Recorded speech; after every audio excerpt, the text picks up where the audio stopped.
El tiempo no regresa. Escucha esto, porque puede cambiar la forma en que ves tu vida. El tiempo no regresa. Cada día que pasa es un día menos en tu vida.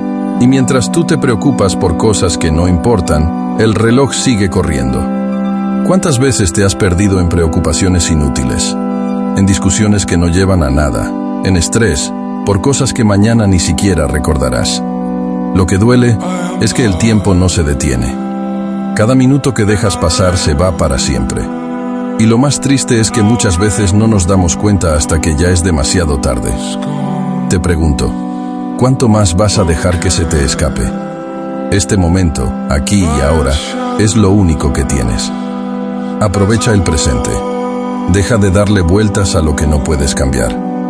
Porque mañana no está garantizado. El tiempo no espera por nadie. Lo que pierdes hoy, nunca lo recuperarás. Decide ahora, vive ahora, antes de que sea demasiado tarde.